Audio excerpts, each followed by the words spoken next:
오늘은 성막 제작 명령에 대한 마지막 시간입니다. 오늘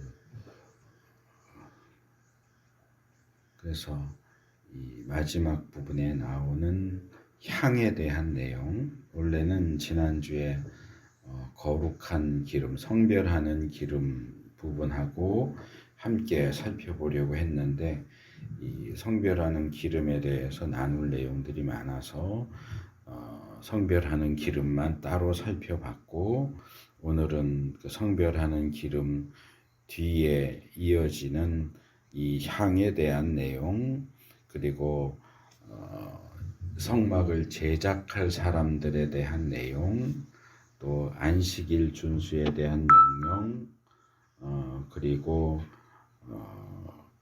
마지막에 이제 모든 말씀을 끝내시고 돌판을 주신 내용까지 해서 이 성막 제작 명령의 마지막 끝나는 부분까지 오늘 함께 살펴보도록 하겠습니다. 먼저 향에 대한 내용이 30장 34절에서 38절까지 본문에 나옵니다. 분향단에 사르게 될 향인데요.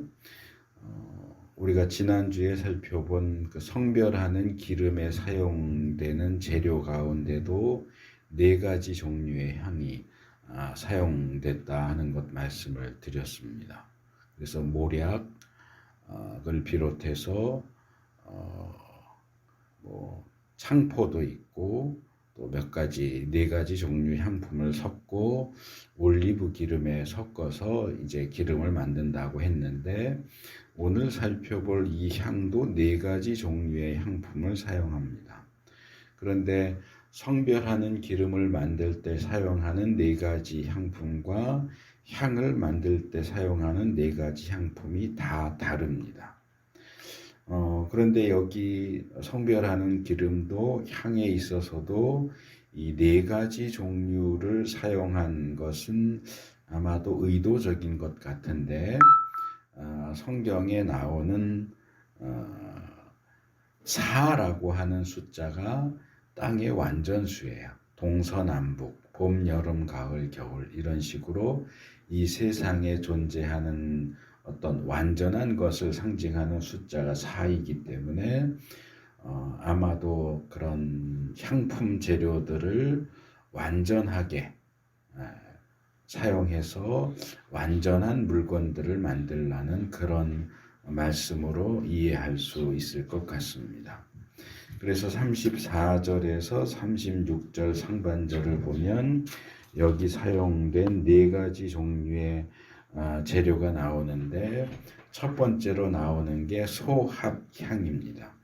한문 표현이라서 좀 어려운데 저도 직접 본 적은 없어요. 이제 거기 사진을 제가 미리 보내드렸는데 거기 첫 번째 나오는 것이 소합향입니다. 스토렉스 트리라고 해서 우리말로는 떼죽나무 이렇게 번역을 하더라고요. 근데 우리가 알기 쉬운 나무 종류는 아니고, 이 떼죽나무라고 하는 그 나무 껍질을 벗겨내면 마찬가지로 수액이 나오는데 모략하고 비슷하죠. 유향과도 비슷하고, 그래서 모습도 많이 비슷합니다. 그 수액들이 이제 굳어서 만들어지는 덩어리를 이제 소합향이라고 합니다.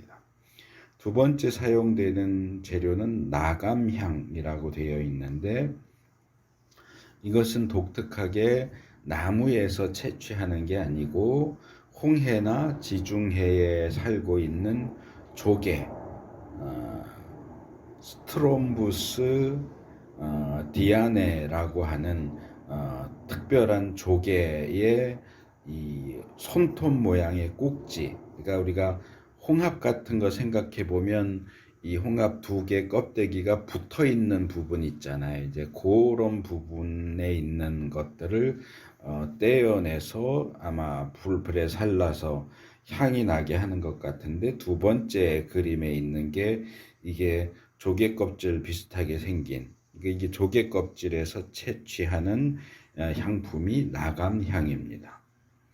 그 다음에 세 번째로 나오는 것이 풍자향이라고 하는 건데 이 풍자향은 세 번째 사진에 있는 내용이고요.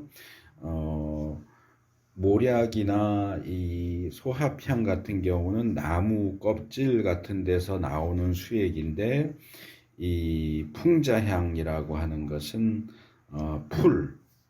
미나리과의 회향풀 뿌리에서 채취하는 것이고 이 황갈색이고 강한 향이 나는 그런 향 재료라고 합니다.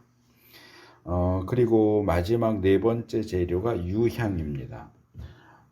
구약 성경에는 유향이 두 종류가 나와요.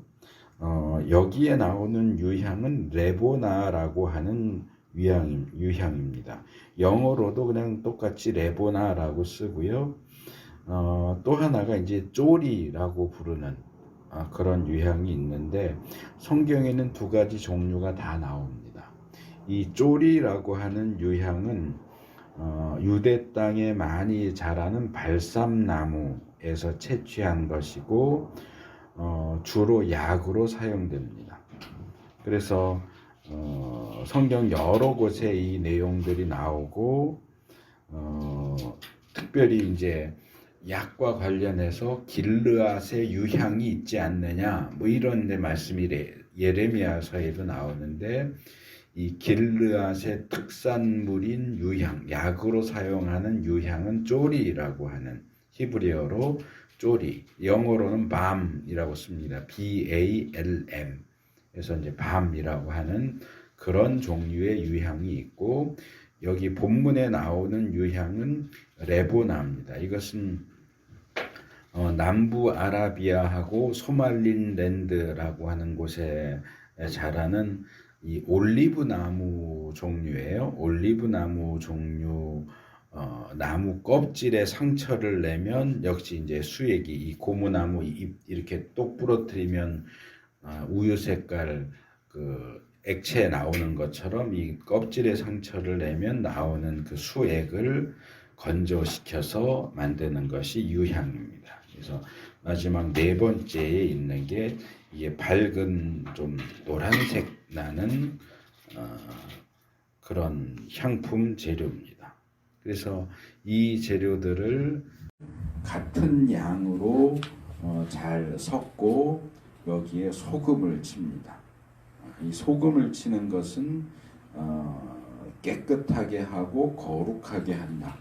이제 우리가 계속 살펴본 것에 의하면 제사장 이임식에서 깨끗하게 하는 데는 보통 피를 발라서 깨끗하게 하고 거룩하게 하는 데는 기름을 발랐다 그랬죠.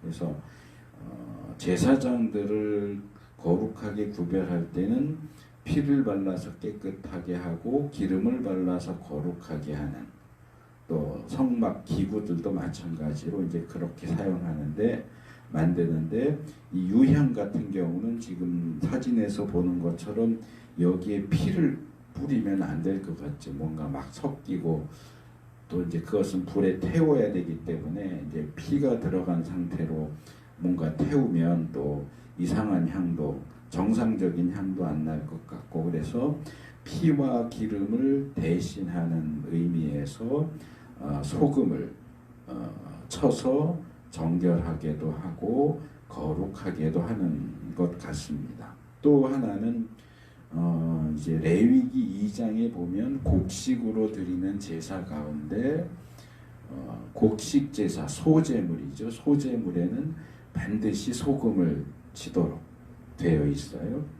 그래서 지금 설명한 것처럼 이 네 개의 향 재료 가운데 나감향은 조개 껍데기 같은 걸로 되어 있기 때문에 곡식은 아니지만 이렇게 하나님 앞에 살라서 드리는 향은 전반적인 재료가 나무 식물성에서 나오기 때문에 어쩌면 이 향 재료도 소재의 일종으로 생각을 해서 거기에 소금을 치는 게 아닐까 하는 생각을 해봅니다. 그리고 여기 36절에 보면 너는 그 가운데서 일부를 곱게 빻아서 내가 너와 만날 회막안 증거궤 앞에 놓아라 이렇게 이야기하고 있는데, 이 회막안 증거궤 앞이라고 하는 것은 분향단을 가리키는 거죠. 분향단에 놓여 있는 그 향로에 곱게 빻은 향을 거기 넣어서 살라라 그 얘기를 하는 것 같습니다. 그래서 여기 이제 다섯 번째로 보내드린 사진을 보시면 이게 이제 팔레스타인 땅에서 실제로 이렇게 장터에 시장에 나가면 이렇게 그릇 같은 데다가 여기 보시면 영어로 믹스드 인센스 이렇게 되어 있죠. 이제 섞은 향이에요.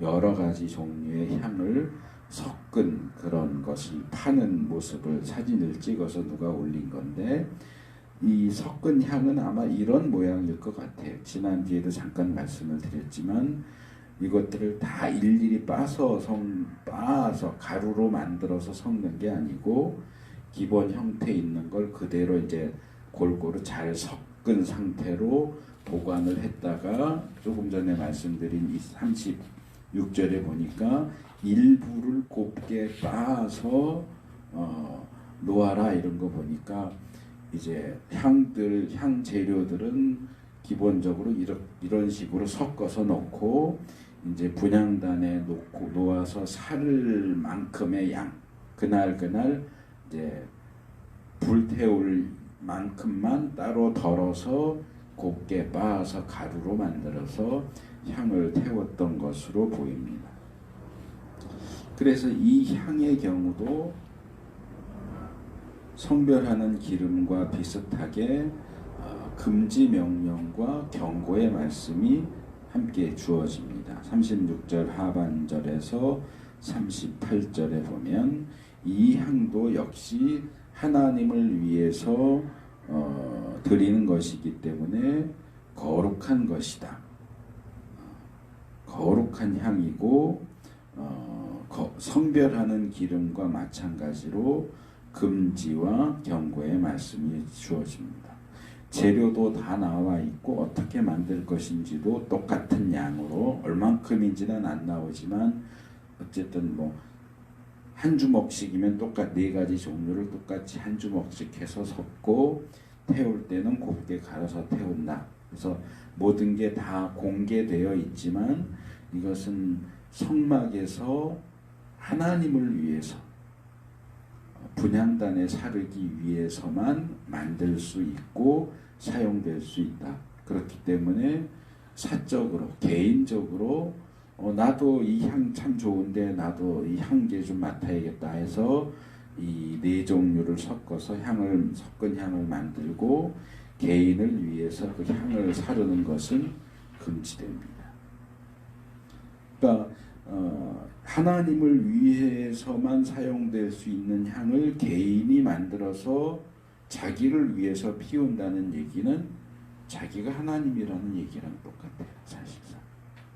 그러니까 이건 하나님만을 위해서 구별되게 사용할 수 있는 것이지 사람은 그것을 자기 자신을 위해서라든지 또 다른 누군가를 위해서 만들거나 사용해서는 안 된다.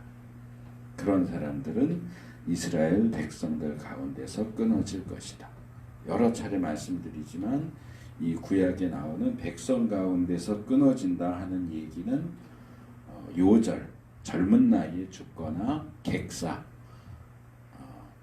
다른 바깥에서 죽는 것, 편안히 집에서 죽는 게 아니고 나가서 죽는 것, 또는 백성들 가운데서 추방, 그리고 궁극적으로는 천국에 가지 못하는 거예요. 구원받지 못하고 지옥 가는 것을 이야기하는 겁니다.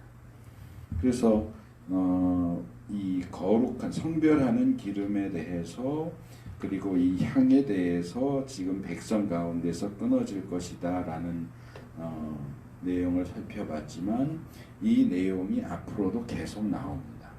뭔가 하나님만을 위한 것, 또 하나님이 정하신 거룩한 것을 함부로 사용하거나 함부로 먹거나 그럴 경우에 이 백성들 가운데 끊어진다 하는 그런 내용이 반복적으로 나옵니다.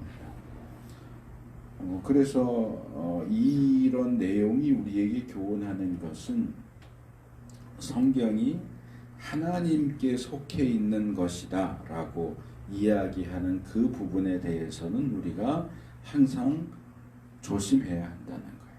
함부로 대하지 않도록. 물론 지금 오늘날 우리는 여기에 나오는 것처럼 무슨 성별하는 기름이나 향이나 그런 것들은 사용하지 않으니까 그걸 잘못 사용할 염려는 없지만, 지난주에 말씀하신 것처럼 성지에서 파는 어노인팅 오일을 잘못 사용한다든가 그런 건 우리가 좀 주의할 필요가 있고, 또 일반적인 우리가 지금도 접하는 것을 예를 들자면 주일이요. 안식일 지키는 것과 관련해서 똑같은 명령이 주어지거든요. 몇 번 말씀드렸지만 오늘날 우리가 지키는 주일이 안식일과 똑같지는 않아요. 조금 달라요. 하지만 근원적인 성격은 같습니다.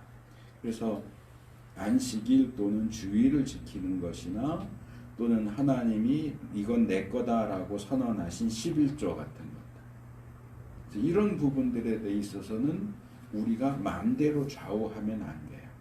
그 날도 내 마음대로 쓰겠다고 하면 안 되고, 11조로 드려야 할 것을 내 마음대로 사용해도 안 되고, 가끔가다 그런 분들이 있어요. 11조는 드려야 되겠고, 근데 내가 이 11조를 내가 원하는 대로 쓰고 싶은 거예요. 그러니까 예를 들면 이제 서울에 보면 시골에서 자라서 서울에서 상경에서 직장을 다니거나 공부를 다니거나 이런 분들이 있으면, 내가 지금 다니는 교회는 큰 교회고 내 고향 교회는 조그만 교회인데 거기를 돕고 싶어요. 그러면 내가 다니는 교회에는 11조를 드리고 그 시골 교회는 선교 헌금을 보내면 되는데 그러기엔 아까운 거야. 그러니까 내가 다니는 교회에 11조를 내면서 뭐라고 하냐면, 이 11조는 저기 시골에 있는 이 교회 선교 헌금으로 써주세요 이러고 11조를 드려요. 그러면 안 돼요. 11조는 하나님 거예요. 11조를 어디에 쓰느냐는 하나님이 정하시지 내가 정하는 게 아니에요. 그래서 하나님의 소유고, 구약성경에 보면 11조를 어디에 쓸 건지가 다 정해져 있거든요. 그 성막에서 섬기는 제사장들, 레위인들 이런 사람들 말하자면 인건비에 성전 유지비, 그게 11조의 용도예요. 그리고 3년에 한 번은 고아나 과부나 가난한 사람들, 외국인 노동자 이런 사람들을 위해서 사용하도록 그 용도가 정해져 있어요. 근데 그걸 내 맘대로, 그 얘기는 뭐냐면 이 내가 내는 11조는 내 거니까 내 맘대로 하겠다는 거예요. 그 성경이 금지하는, 그거는 지금 금지된 성별하는 기름이나 금지된 향을 나를 위해서 사용하는 거하고 똑같아요. 물론 지금은 구약시대랑 다르기 때문에 하나님이 우리가 어떤 잘못을 저지른다고 해서 그 자리에서 당장 벌을 내리시거나 죽게 하시거나 그러지는 않아요. 하지만 우리가 이런 구약 말씀을 보면서 하나님의 소유인 것들, 시간이 됐던 물건이 됐던 돈이 됐던 뭐가 됐든 하나님의 것이라고 하나님이 선언하시는 그 부분을 내가 어떤 하나님의 소유권, 하나님의 사용권을 침해해서 내 마음대로 그걸 들고 휘둘겠다, 나 원하는 대로 사용하겠다, 그런 식으로 반응하면 절대로 안 된다는 거예요. 그래서 그런 부분들을 우리가 좀 조심할 필요가 있고요. 그 다음에 31장으로 넘어오면 이제 지난주에 30장 다루면서 향에 대한 부분을 빼놨기 때문에 그 먼저 말씀을 드린 거고, 조금 전에 우리가 읽은 31장 1절에서 11절을 보면 이제 하나님이 말씀하신 이 성막, 이제 여기서는 이제 회막이라고 많이 나오는데 같은 거예요. 성막은 거룩한 천막이라는 뜻이고 회막은 모이는 천막 그런 뜻이에요. 여기 서울에서 쭉 내려가다 보면 만남의 광장 그런 거 있잖아요. 그것처럼 만남의 장소라는 거예요. 만남의 광장 그런 의미예요. 그래서 이 성막 또는 회막을 누가 만들 것이냐. 그래서 특별히 두 사람과 그 외의 보조자들에 대해서 지명하시는 내용이 나옵니다. 그래서 유다 지파 출신의 부살렐이 총책임자로, 그 다음에 보조자로는 단 지파 출신의 오홀리압이 지명이 됩니다. 그래서 먼저 부살렐에 대해서 보면 이제 이 성막 제작을 총괄할 사람이고 유다 지파 출신이고 그가 이 성막 제작을 위해서 갖추어야 하는 다섯 가지의 능력과 그가 하게 될 역할 네 가지가 나옵니다. 일단 부살렐의 능력으로 제시되는 거는 사실은 네 가지인데요. 그 앞에 하나가 더 나와요. 그가 그런 능력들을 가지도록 해주는 어떤 근원과 원천이 되는 게 가장 먼저 나오는데 그게 뭐냐면 하나님께서 그에게 하나님의 영을 채워주신다 하는 거예요. 그러니까 이건 신약식으로 말하면 성령 충만이에요. 그러니까 하나님이 사실 집을 만들 사람도 성령 충만한 사람이 만들어야 돼요. 기술 좋다고 아무나 데려다 쓰면 안 되고 믿음 좋은 사람, 성령 충만한 사람. 초대교회가 성령 충만한 사람들을 안수집사로 세웠듯이 성막 제작자도 기본이 성령 충만한 사람이어야 한다. 그래서 성령님은 창조의 영이시고 창조하는 일, 또 새 창조하시는 일, 그런 창조와 관련된 일을 주로 하세요. 그래서 성령이라고 정확히 나오진 않지만 창세기 1장에도 어떻게 하나님이 태초에 천지를 창조하셨고 하나님의 영이 수면에 운행. 그 하나님의 영이 성령님이 이 하나님이 앞으로 창조하시고 조금씩 구성해갈 그 전체 세상을 마치 어미새가 알을 품고 돌리는 것처럼 그 세상을 품고 계시는 성령님의 모습이 창세기 1장에 나오죠. 그리고 우리의 죽어있는 영혼을 다시 되살리시고 우리를 구원하시는 일을 하는 데 있어서도 중요한 역할을 하는 게 성령님이죠. 그래서 세상을 만드는 일에 있어서 협력하셨던 성령 하나님이 이제 이스라엘 가운데 하나님이 거하실 하나님의 집을 만드는 일에 있어서도 중요한 어떤 부분을 차지하시고 실제로 기술을 발휘해서 그 모든 필요한 것들을 만들 기술자에게 능력을 부여하시는 그런 모습을 보게 됩니다. 그래서 부살렐에게 성령이 충만하게 임하니까 성령 충만하게 된 부살렐이 갖추게 된 네 가지 능력이 지혜, 총명, 지식, 기술 이렇게 네 가지로 제시됩니다. 지혜라고 번역된 건 이제 호크마라고 하는 단어인데 지혜, 재치, 공교한, 개역에선 공교하다 이렇게 번역했는데 영어로 말하면 스킬풀이에요. 그러니까 기술이 좋은 거예요. 그러니까 금은 세공하는 사람들, 미술하는 사람들 보면 손재주가 굉장히 좋잖아요. 그 손재주가 좋다가 이제 스킬풀이에요. 그러니까 이 호크마는 똑똑하다만 있는 게 아니고 지혜롭다만 있는 게 아니고 기술이 좋다. 그런 의미도 포함하고 있어요. 그 다음에 총명이라고 하는 것은 분별력입니다. 통찰력, 분별력, 이해력 이런 것들을 가리키고요. 그 다음에 지식은 말 그대로 이제 지식, 기교, 무언가를 안다 그런 뜻이고 기술이라고 하는 것은 솜씨예요.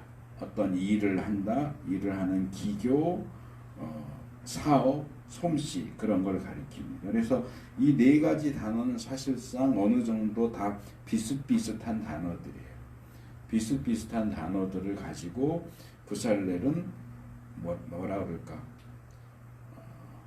어떤 드라마에서 나오는 그런 표현을 빌리자면 세계적인 기술자, 세계적인 장인이다. 뭐 추리닝을 뭐 한 땀 한 땀 만들었다 그런 대사 예전에 한참 유행했었잖아요. 그것처럼 세계적인 말하자면 프랑스에서 최고 가는 기술자. 뭐 그런 이제 의미인 거죠. 그래서 기본으로도 이 부살렐은 여러 가지 그런 재능을 가지고 있는 사람이었지만 하나님께서 거기에 성령 충만함으로 함께 하셔서 그의 재능이 한층 더 업그레이드된 상태에서 성막을 만들도록 하셨다 하는 겁니다. 그래서 이런 능력을 갖춘 부살렐이 성막 제작과 관련해서 하게 될 일은 네 가지인데 그 중에 첫 번째이고 가장 중요한 것은 이 세 번역이 여러 가지를 생각한다 이렇게 번역을 했어요. 여러 가지를 생각한다. 근데 이 여러 가지를 생각하여 라고 하는 번역은 사실 굉장히 아쉬운 번역이에요. 이 번역된 히브리 표현이 하샤브라는 단어, 하샤브, 하샤바라고 하는 표현이에요. 이 성경의 구약에는 이런 표현이 굉장히 많이 나와요. 우리나라에도 우리말에도 그런 표현이 있어요. 이제 그걸 동족 목적어라고 해요.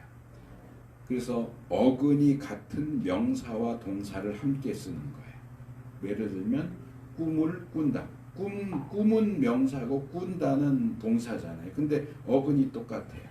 꿈을 꾼다, 잠을 잔다. 이게 이제 동족 목적어를 사용한 표현인데 여기 하샤바라고 하는 단어도 마찬가지. 발음도 비슷하게 들리잖아요. 그래서 이 하샤브는 동사인데 엮는다, 짠다, 생각하다, 고안하다, 상상하다 그런 뜻이고 그것의 명사형인 하샤바는 직물, 그러니까 무언가를 짜서 만든 것, 직물, 천이죠. 직물, 고안, 계획 뭐 이런 뜻입니다. 그래서 저는 나름대로 생각하면서 이 하샤바는 영어로 말하면 영어 단어를 사용해서 말하자면 디자인을 디자인한다. 이렇게 번역하면 딱 적당할 것 같아요. 그러니까 영어 단어 디자인은 명사로도 사용되고 동사로도 사용돼요. 그렇죠?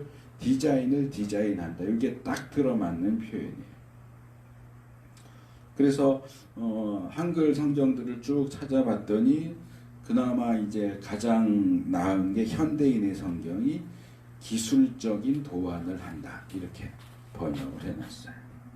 그래서 제가 그동안은 설교를 하면서 거의 그냥 말로만 했었는데 이 성막 부분 들어오면서 제가 사진을 계속 보내드렸어요. 왜냐하면 이 성막의 어떤 모양, 구조 이런 것들은 말로 설명하는데 한계가 있어요.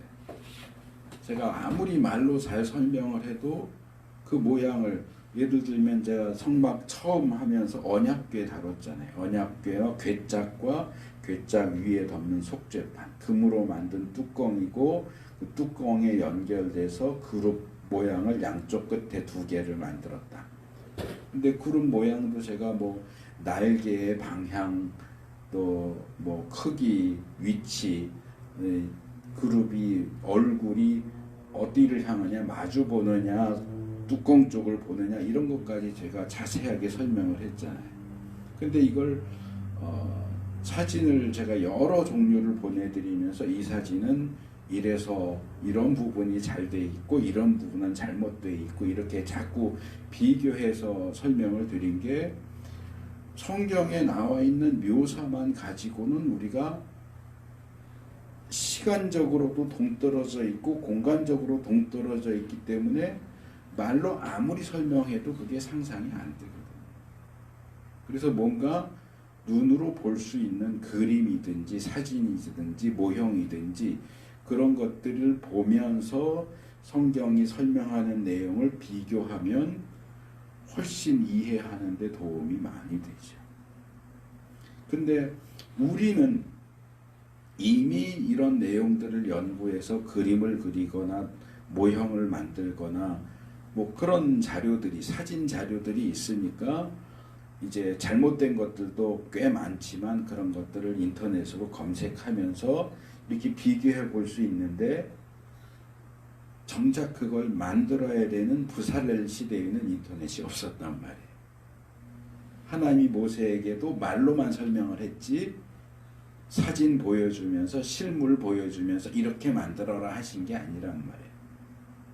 그러면 우리는 그 본문을 읽으면서 이게 도대체 어떤 모습일까? 번제단 설명할 때도 이게 석쇠가 어떤 형태로 번제단에 부착됐을까 하는 부분을 제가 고민을 많이 하고 말씀을 드렸는데, 그냥 이게 어떤 모양일까 생각하는 우리도 답답하고 이해가 안 되는데, 이걸 만들어야 되는 부살렐은 이 대충 되어 있는 설명만 듣고 어떻게 그 물건을 만들겠어요.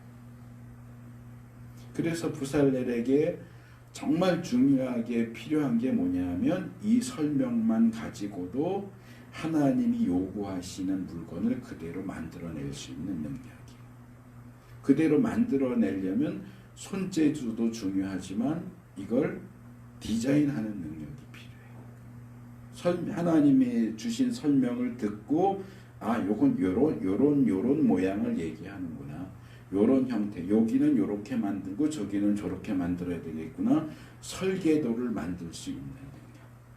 그러니까 이게 여러 가지를 생각한다라고 번역을 굉장히 이렇게 느슨하게 해놨지만 디자인을 디자인하는 거예요. 하나님이 주신 설명을 가지고 실제 제작하기 위한 설계도를 만들 수 있는 능력. 이게 이제 가장 중요한 능력입니다. 그것 외에는 뭐 간단한데 금과 은과 노수로 만드는 일, 그러니까 이제 금속 가공하는 일이죠. 금속으로 뭔가를 만드는 일, 그 다음에 보석을 깎아내는 일, 보석 세공하는 거죠. 그 다음에 세 번째로는 나무를 조각하는 일. 그러니까 한 사람인데 금속 세공 기술도 있고 보석 세공 기술도 있고 목공 기술도 다 가지고 있는 거예요. 가장 기본적으로는 디자인할 수 있는, 뭔가를 이해하기 어려운 내용 설명이지만 그 내용을 듣고 정확하게 하나님이 원하시는 모습대로 설계도를 짤 수 있고 그것을 실제 물건으로 만들어낼 수 있는 기술이 부살렐에게 있었다. 그 다음에 6절에서 11절을 보면 이제 부살렐을 보조할 사람으로 단 지파 출신의 오홀리압이라는 사람과 그 외에 각양 전문 기술을 가지고 있는 사람들, 이스라엘 백성들 가운데 기술자들이 지명이 됩니다. 이 사람들도 기본적으로 나름대로 어떤 주특기, 기술이 있는 사람들이에요.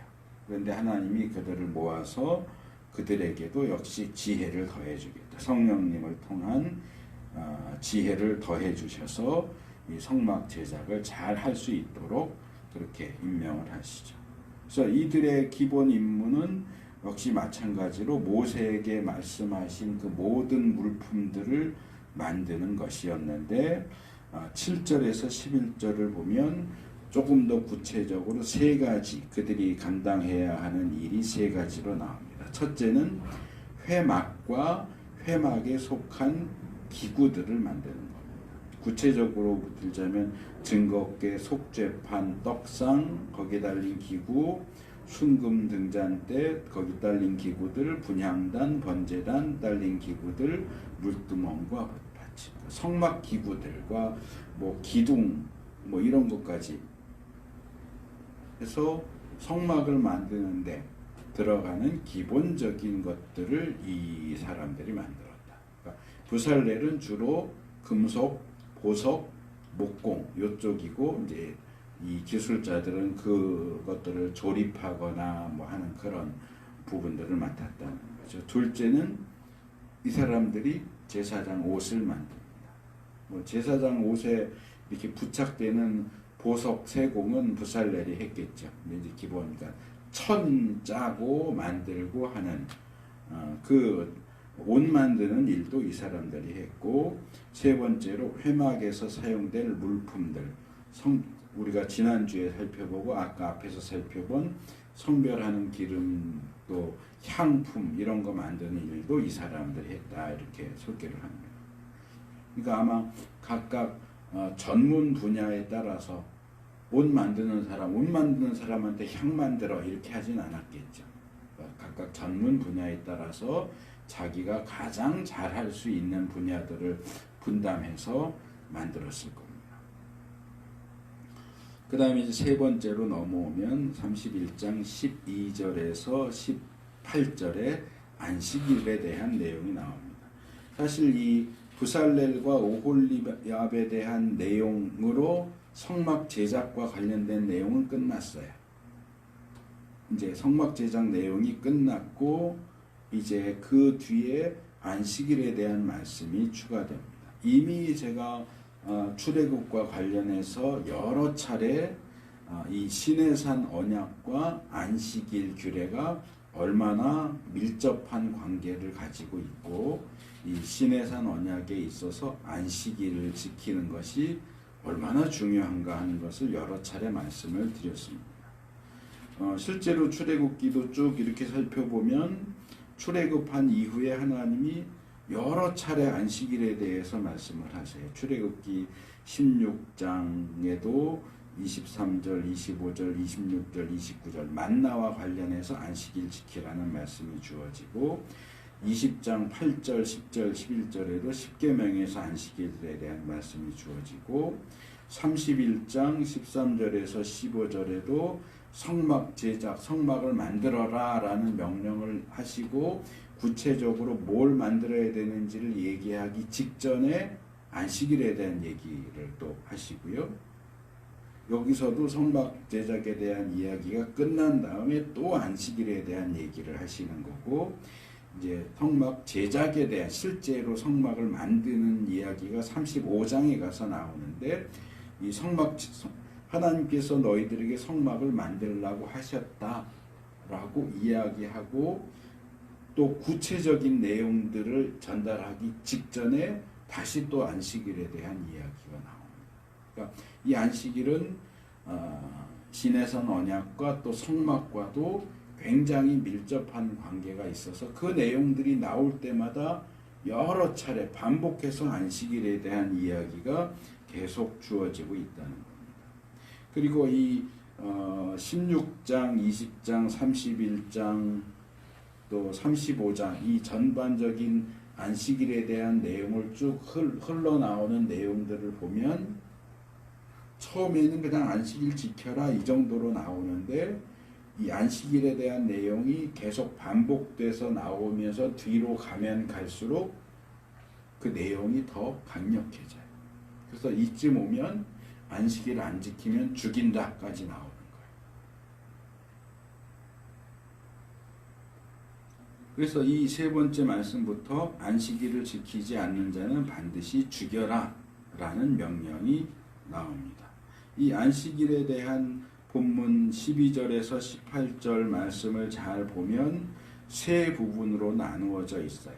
그래서 시작 부분 12절 13절이 시작 부분, 끝 부분이 16절 17절, 그 중간에 14절 15절 이렇게 세 부분으로 나누어져 있는데, 시작되는 부분과 끝나는 부분에는 이 안식일이 어떤 의미를 가지고 있느냐, 왜 안식일을 지키라고 명령하시느냐가 나오고, 그 중간인 14절 12절에 이런 안식일을 지키지 않는 자는 죽여야 된다라는 내용이 중간에 나와요.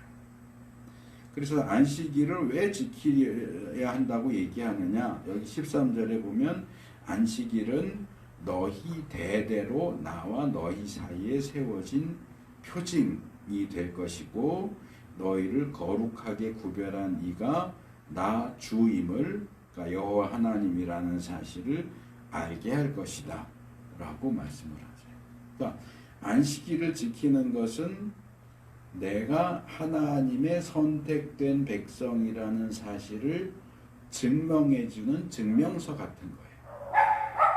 그러니까 내가 하나님의 구원을 받은 하나님의 백성이기 때문에 안식일을 지켜야 돼요. 안식일을 지키지 않는 거는 난 하나님의 백성이 아닙니다 라고 말하는 거랑 똑같아요.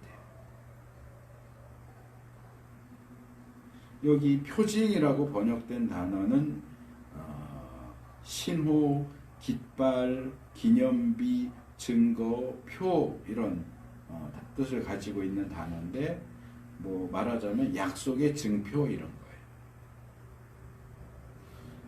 남자와 여자가 결혼하면 뭐 예를 들어서 뭐 혼수 여러 가지 하지만 시계 같은 것도 하지만 제일 중요한 것 중에 하나가 반지잖아요. 결혼 반지잖아요. 남자가 여자 신랑이 신부에게 신부가 신랑에게 결혼의 증표를 결혼 반지를 한다. 뭐 이제 결혼한 지 오래된 사람들은 뭐 잘 안 끼고 다니기도 하지만 결혼하고 이제 한 3개월밖에 안 됐는데 예를 들어서 신랑이 결혼 반지 빼놓고 다닌다. 그럼 조금 문제가 있는 거죠. 그러니까 말하자면 안식일은 하나님과 이스라엘이 결혼한 것을 증거하는 결혼 반지 같은 거예요.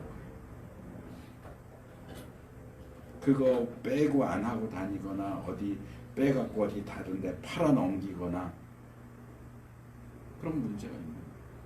관계에 문제가 있다는 뜻이에요. 그래서 모세 언약의 표는 무지개고 아브라함 언약의 표는 할례고 이 모세 언약, 시내산 언약의 표는 안식일이에요. 그래서 이 이스라엘 백성들이 유대인들이 안식일 지키는 걸 그렇게 강조하는 거예요. 목숨을 잃어도 안식일만은 절대로 어길 수 없다라고 하는 거예요. 그러니까 안식일에 적이 쳐들어오면 안 싸워요. 안식일은 일하는 날이 아니기 때문에 싸우는 것조차도 안 해요. 그러니까 우리가 볼 때는 이해가 안 되죠. 아니 아무리 안식일을 지킨다고 해도 적이 쳐들어오는데 손 놓고 있으면 어떡해. 그런데 유대인들은 안식일엔 전쟁 안 해요.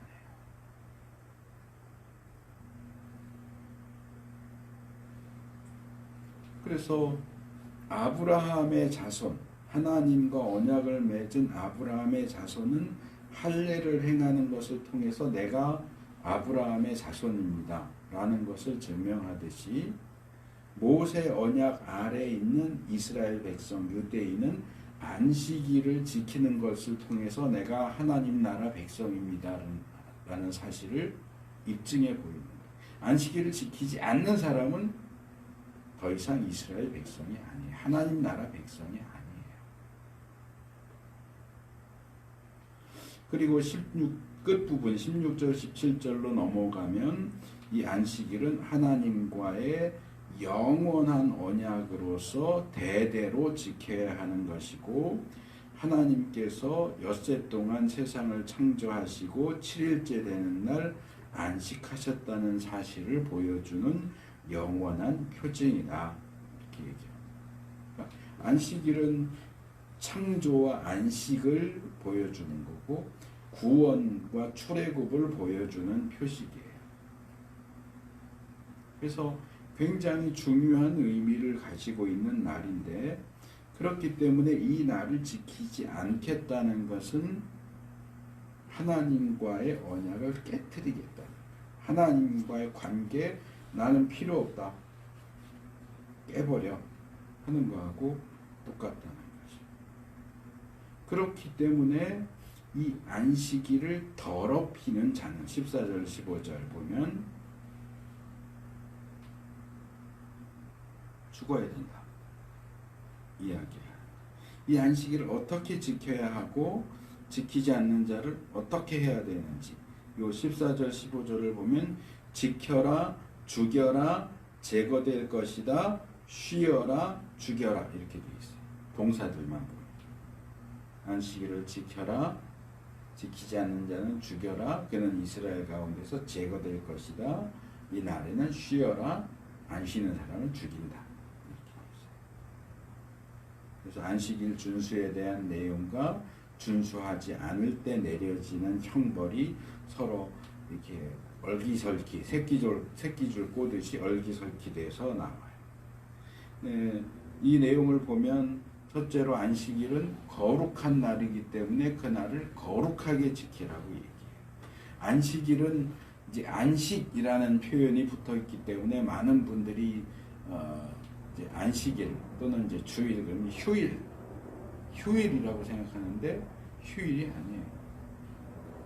안식일은 그냥 단순히 안식하는 날, 쉬는 날, 노는 날이 아니고 거룩하게 지켜야 되는 날이에요.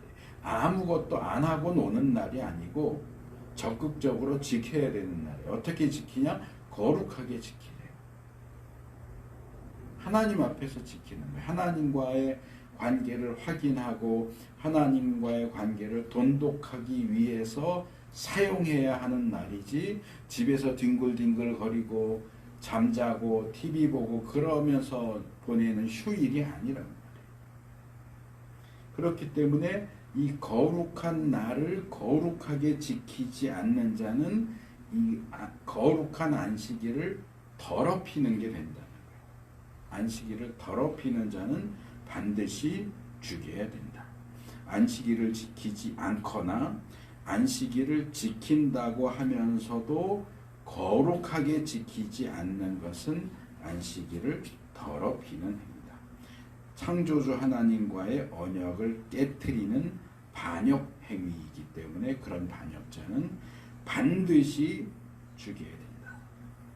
그 다음에 셋째로 그날이 안식일이기 때문에 그날을 더럽히는 가장 대표적인 방식은 그날에 일을 하는 거예요. 안식하지 않고 일하는 거예요. 다르게 말하면 그날을 하나님을 위해서 사용하지 않고 자기를 위해서 사용해요. 그러니까 일을 한다는 얘기는 자기 생계를 위해서 자기를 위해서 평소랑 평일이랑 똑같이 일을 한다는 거예요. 그러니까 일을 하느냐 쉬느냐가 있는 초점이 있는 게 아니고 그날을 나를 위해서 쓰느냐 하나님을 위해서 쓰느냐 거기에 초점이 있어요. 그래서 그날을 하나님을 위해서가 아니라 나를 위해서 쓰는 사람은 누구도 예외 없이 자기 동포 결례로부터 이스라엘로부터 제거될 것이다. 앞에서는 죽여라 그랬는데 여기는 제거해라가 아니고 제거될 것이다 이렇게 돼 있어요. 이건 뭐 누가 제거하는 거예요? 앞에 죽여라는 누가 죽여요? 같은 이스라엘. 자, 너희 내 백성 나의 언약 백성 이스라엘 백성들아 너희는 혹시라도 너희 가운데 나와의 언약을 배반하고 안식일을 더럽힌 사람이 있다면 죽여라. 근데 여기서는 이스라엘 백성이 제거하는 게 아니고 하나님이 제거하시는 거예요. 니들이 안식일을 더럽힌 사람을 죽이지 않아도 내가 죽일 거야. 내가 제거해 버릴 거야.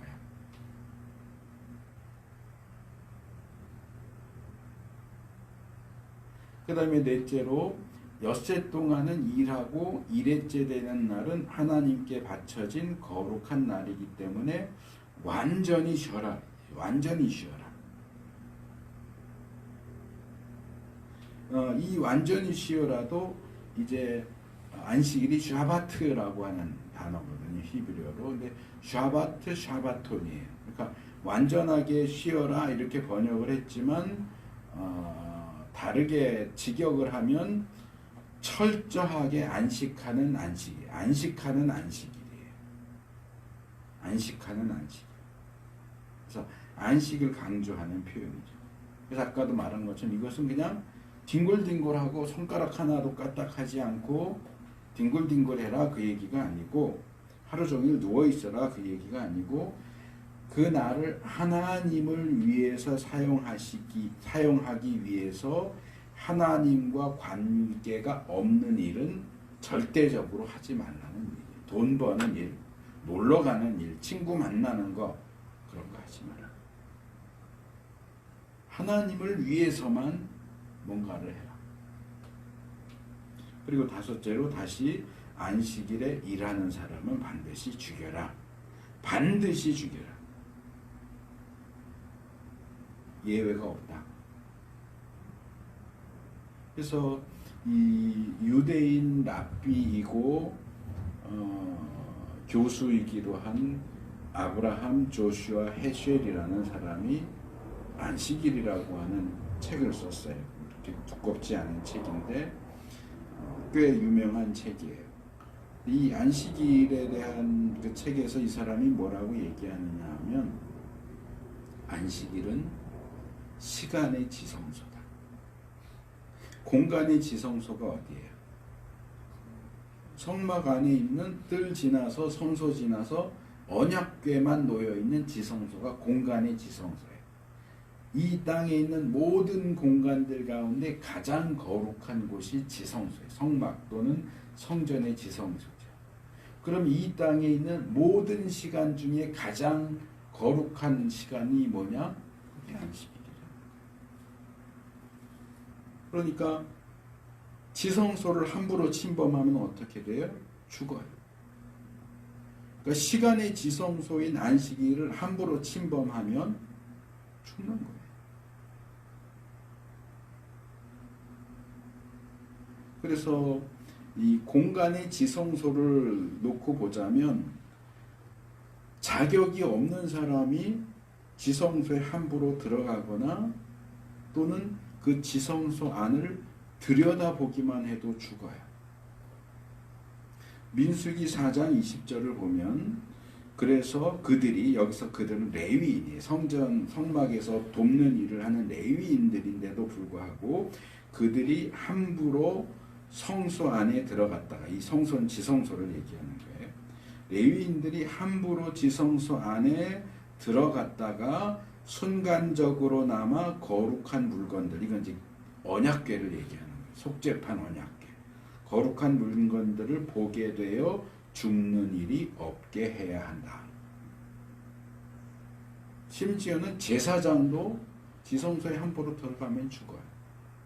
대제사장도 아무 때나 들어가면 죽어요. 1년에 한 번밖에 못 들어가요. 대속죄일 날 딱 한 번 들어갈 수 있지. 나는 대제사장이니까 괜찮아. 그러고 아무 때나 불쑥불쑥 지성소에 들어가면 죽어요. 제사장도 죽고 레위인도 죽고 일반 이스라엘 백성은 물론이고 쳐다보기만 해도 죽어요. 이런 내용을 알아야 이 사무엘상에 나오는 내용 또는 사무엘하에 나오는 내용이 제대로 이해가 돼요. 엘리 시대의 법궤를 블레셋에서 뺏겼다가 나중에 그게 돌아오잖아요. 법궤가 돌아왔을 때 베세메스 사람들이 야 이거 보통 사람들은 보지도 못한다는 언약궤가 우리 마을에 왔다. 이 안에 뭐 들어있는지 우리 구경하자 했다가 몰살해서 죽었어요. 다윗이 언약궤를 다윗성으로 옮기려고 수레에다가 싣고 하다가 이 수레가 덜컹거리는 바람에 떨어지게 생겼으니까 우사가 그거 떨어지지 못하게 붙잡았더니 하나님이 우사를 죽이셨어요. 어떻게 보면 하나님 너무하네.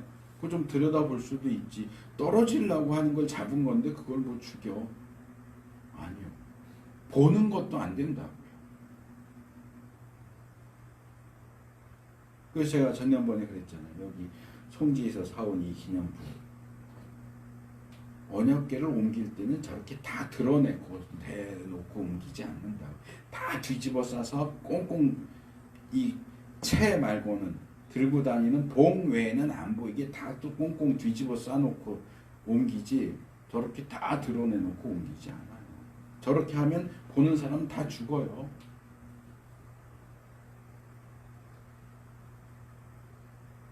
그래서 공간적인 지성소를 침해하는 사람이 죽는 것처럼 시간의 지성소를 침해하는 사람들도 죽을 수밖에 없다. 물론 오늘날 우리가 지키는 주일은 안식일은 아니에요.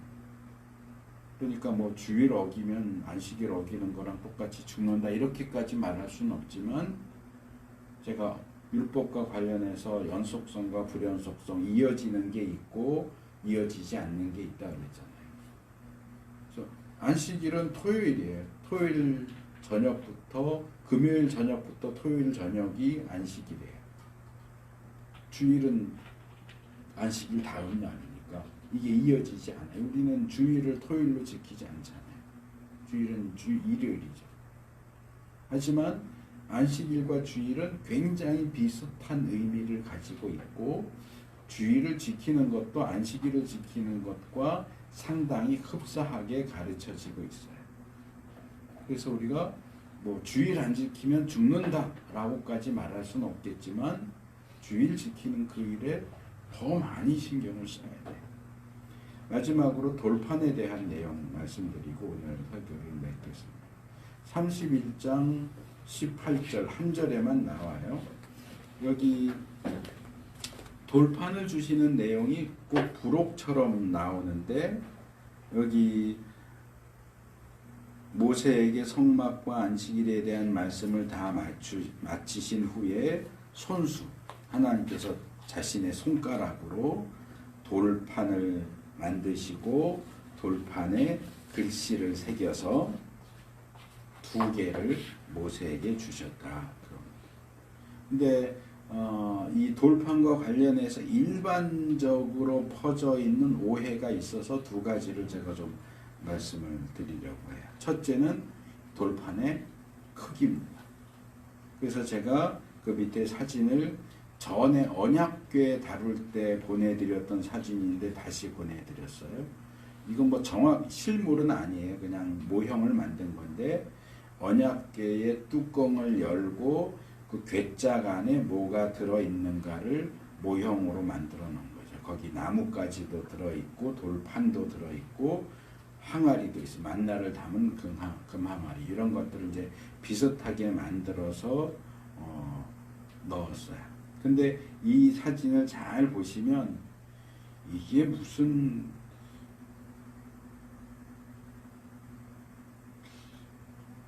언약궤 그래서 뭔가 대단해 보이고 뭔가 이렇게 되게 고귀해 보일 것 같은데 이 사진을 보면은 오히려 뭐가 이렇게 허접하냐 무슨 언약궤가 이래 뭐 만나를 담은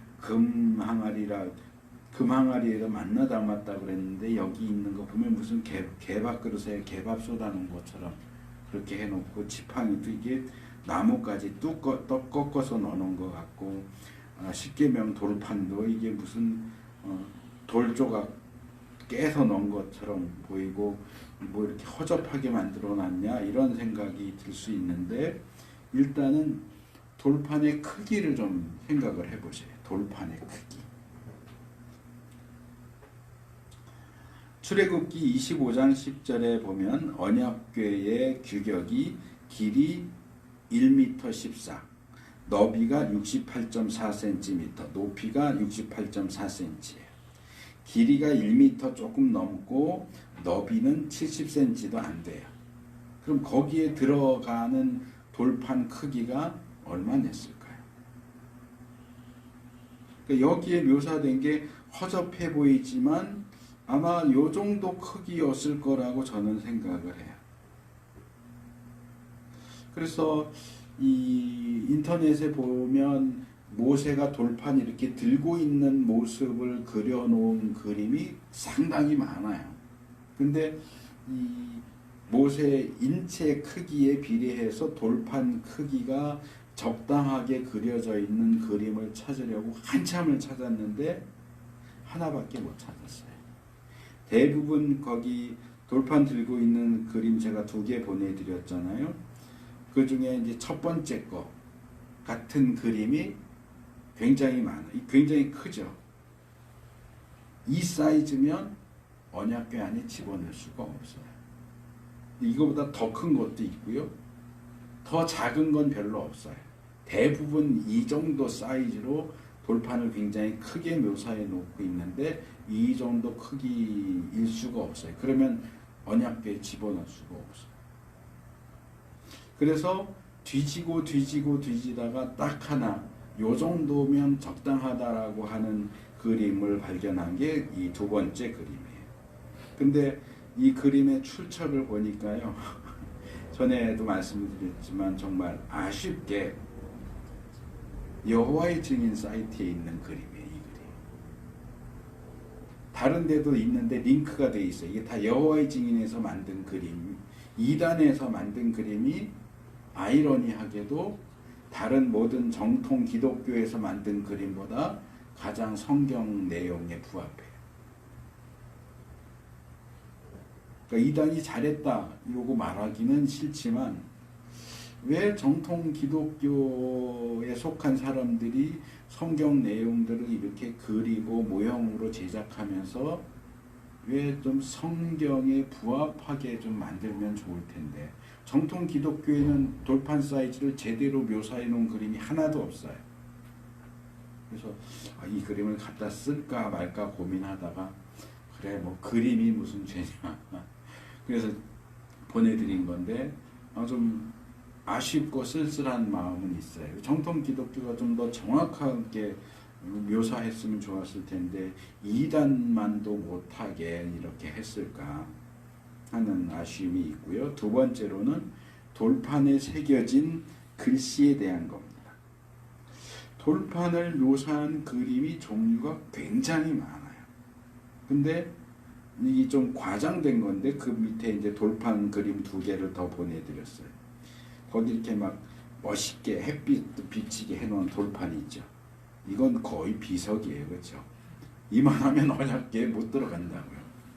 이 손 엉터리예요. 이거. 근데 또 그 내용도 자세히 보시면요. 십계명을 기록해놨어요. 오른쪽 제일 위에 뭔가 돼 있는데 이게 히브리어 알파벳 알파예요. 말하자면 1이라는 거예요. 1. 1계명을 그 밑에 2줄로 써 있고 그 다음에 베트가 2이고 2줄 정도 써 있고 대부분 거의 2줄이나 왼쪽엔 거의 1줄. 그러니까 1, 뭐 2, 뭐 이렇게 써놨는데 이것도 엉터리예요.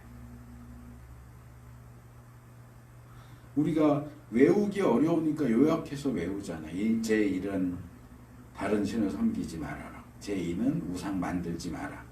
이렇게 외우지만 십계명 출애굽기 20장에 있는 십계명 우리가 이미 살펴봤잖아요. 4번에 걸쳐서.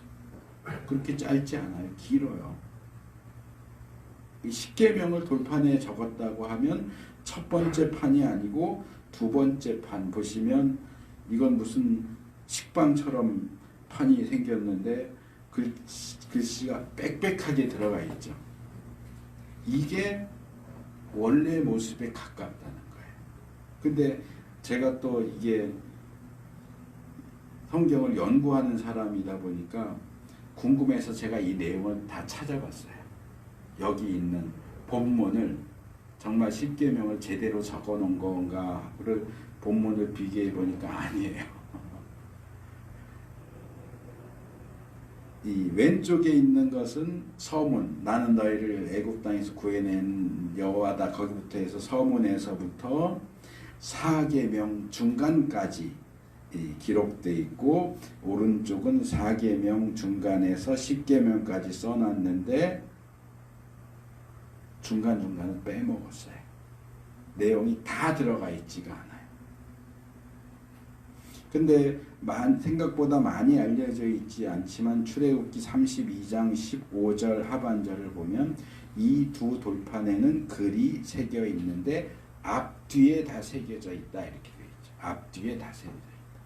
이 밑에서 두 번째는 보면 이게 한쪽에는 1계명부터 4계명, 한쪽에는 5계명부터 10계명, 그래서 뒤쪽 판에는 글씨를 새길 필요가 없게 앞판에만 글씨가 새겨 있는 걸로 되어 있어요.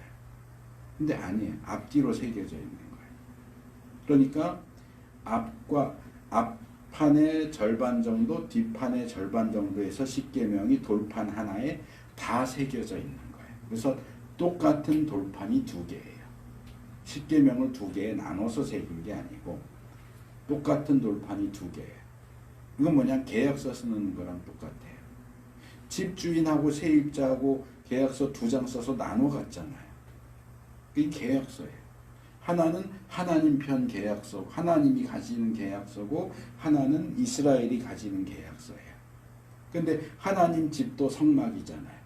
이스라엘 사람들의 신전도 성막이잖아요. 그러니까 하나님 편 계약서와 이스라엘 편 계약서를 둘 다 언약궤에 넣는 거예요. 그러니까 똑같은 게 2개 있는 거지 이렇게 둘로 나눠서 1계명부터 4계명, 5계명부터 10계명 이렇게 기록한 게 아니에요. 그래서 이건 앞뒤로 기록되어 있다라고 이해하셔야 맞습니다. 자, 조금 길어졌는데 오늘 시작을 좀 늦게 하기도 했고요. 자, 이렇게 오늘 성막에 대한 명령을 마무리하는 내용, 그리고 거기에 덧붙여지는 시간의 지성소인 안식일에 대한 내용, 그리고 10계명 돌판에 대한 내용까지 좀 우리가 정확한 내용을 알고 있으면 좋겠다 싶어서 잘못 알려져 있는 것들을 수정하는 말씀까지 드렸습니다. 그래서 이 내용들을 통해서 우리가 하나님에 대해서 또 하나님이 우리에게 요구하시는 기준에 대해서 또 우리가 어떻게 하나님을 올바른 방식으로 섬길 수 있을까 하는 그런 부분에 대해서 교훈을 받으시는 그런 시간이 되셨기를 바랍니다.